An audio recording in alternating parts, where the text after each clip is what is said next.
move on. Yeah, Menuka say Sam George is definitely in hot soup. Now let's be honest. Minister what trended power within this year amongst all the Mahama and if any say appointees so Sam George. He trends for various reasons and now see what it data. So meanwhile data price is basically the same. The chance what it DSTV prices meanwhile a promotion and then get the anti-LGBT bill about also on the only mean can one sem. Meanwhile, he was championing it in the previous administration. Yeah, that's why this same Sam George again is trending. Assemble ya.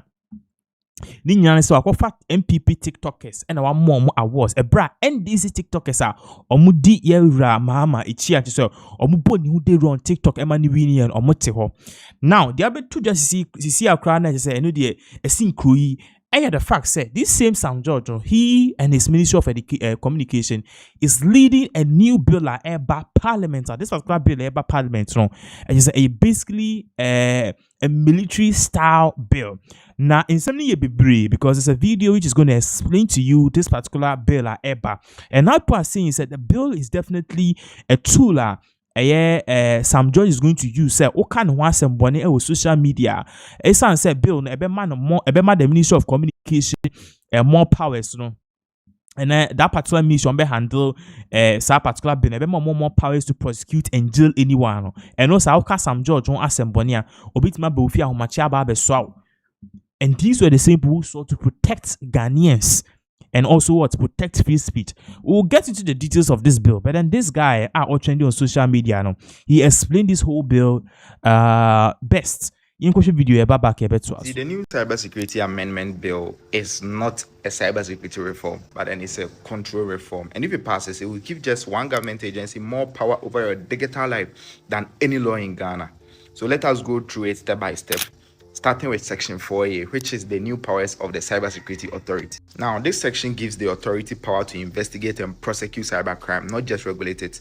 That means the same institution that writes the cybersecurity rules can also decide who breaks them, investigate the case, and prosecute the person. That's 3 powers in one body. They also get to certify and regulate emerging technologies like AI, blockchain, cloud, whatever. So if you are building tech in Ghana, they can decide whether your product is secure enough to exist. I mean, that's not security. That's just a way to centralize control. And let's go to the next section, which is Section 20B, the police powers. The bill says that the Director General or the Deputy Director General and the officers of the authority will now have the same powers as police officers. So they can arrest, they can search, they can seize your property. But unlike the police service, this new cyber police won't report directly to the IGP. They will report directly to the authority under the Ministry of Communications. That's Honorable Sam George. That's new police force operating under a regulatory agency. Now let's talk about the next section, which is the Section 31, which involves the money. Now this section funds the authority with 12% of communication service tax, 9% of corporate tax, and 50% of all fines and penalties under the Act.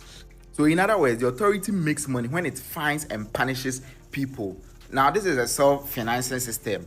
The more people they arrest or punish, the richer the institution becomes. I mean, that's direct incentive to overreach. Now the next section is Section 35 to 37, which is the critical information infrastructure. This section allows the minister to declare any system as critical. It could be your telecom company, it could be your bank, it could be your hospital, your startup, hosting business. Once it's declared critical, you must register it, pay annual fees, and give the authority access to your internal systems. That's for inspection and for auditing. Now, this will open door for the state to access private infrastructure across sectors. And refusal comes with a heavy penalty. And let's talk about the next section, which is Section 49. That's it. That involves licensing and cybersecurity services. No one can offer any cybersecurity service, even for free, without government license. That includes ethical hackers, IT consultants, even non-profit doing privacy work. So without accreditation from the authority, your works becomes illegal. And that's how they quietly kill independent oversight. The next section is Section 57 to 57C, which is cyber hygiene certification. Now, the authority will run a new cyber hygiene scheme, and they will set prices, approve who can offer certifications, and collect 30% of revenue from every certification done. So the authority that regulates you, audits you, and also can profit from you all at once. And let's talk about the next section, which is section 59A to section 59K. That's the enforcement powers. This is the most dangerous part of the entire bill. Now, it gives the authority nearly unlimited power. And here's how these sections say in simple English. Now, they can arrest, they can prosecute anyone who violates cybersecurity standards. They can freeze your bank account, property before the court even approves it. They can compel you to hand over your information, your data during an investigation, and they can get court orders in secret to access your digital data. They can enter and inspect your premises, sometimes even without a warrant. So we have full surveillance, full policing power concentrated in one agency without clear judiciary checks. And one that exists, it won't stop cybercrime. It will be used against journalists, critics, and even political opponents. That's how digital control begins, always in the name of security. Let's talk about the next section. That's section 66, 67A, and 67B. That will criminalize speech. So this section introduces cyberbullying and false information clauses. They make it a crime to spread false or misleading information online with penalties up to 5 years in prison. But who decides what's false? The same authority that enforces the act. So if you criticize a government official and then they call it false, you are now a cyber criminal. That's a violation of our free speech. And let's talk about the next section, which is section 92. And this section allows the authority to issue binding orders to innovators, software engineers, service providers to secure emerging technology. So in simple terms, they can tell startups what they can build, how they can build it, or even stop them, right? That's direct state control by innovation under the banner of cyber safety. And the next section is 94 to 94B. They have added new offenses like unlawful access, computer forgery, and computer-related fraud.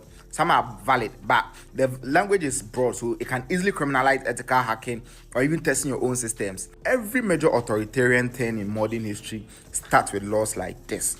So they write the laws very softly. They try to make it open, or you can submit your input, and then they justify it as protection. So Nigeria said that their Cybercrime Act will protect citizens, and later on we saw it jailing journalists for criticizing governors. Now Ghana's bill gives the state the same toolkit. They can arrest, prosecute, seize, and then silence you. So if one government agency can write the rules, enforce them, and then punish you, that's not cybersecurity.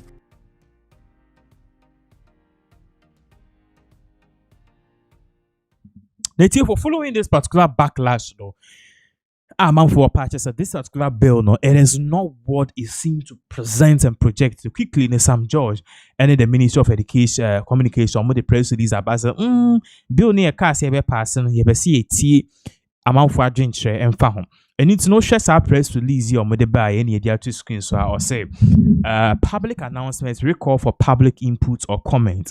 And in here it states something critical. Also, the Ministry of Communication, Digital Technology and Innovation wishes to thank the general public for the enthusiasm shown in the legislative review exercise. Considering the numerous requests for extension of the deadline for submission of inputs, Ministry has extended the deadline for submission of inputs and comments to Friday, 14th November 2025. This note also applies to submission of input or comments to all agencies under the ministry. So, quickly, yes, I'm George and Napam for a party say yes, bill now accommodate bar. You beat my phone records, one share.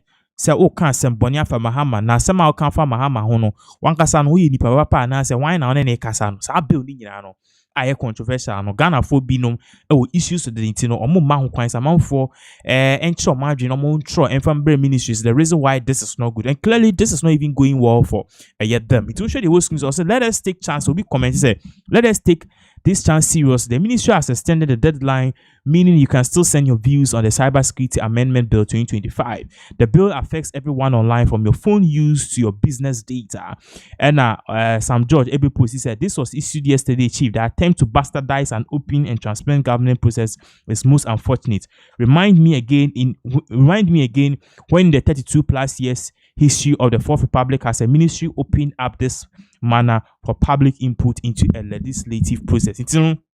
Sam George still is defending, say yes, omoma ho kwan say obi anfa na adwin chembra because NDC if anything aban bi they want to actually get the comments of people before they even go ahead and pass this bill in the first place. You know, and yes, oh, ebia omasheda na omoyi bibi at the end of the day to make it seem so yeah, ye bibi na at the end of the day titi nkofo fa hu dis e wokruma there be anti-sakra. So that is exactly what is really going on in regards with the big issue ECOSOA. I'm off the Cyber Security Amendment Bill. Bill no dear no na amending now which is say you maybe be home. You be near maybe a film. Aha, it's this time around ye near me a be kahon on your pass the de kahono. Ya dear, it is a emboa. So quickly no, moving on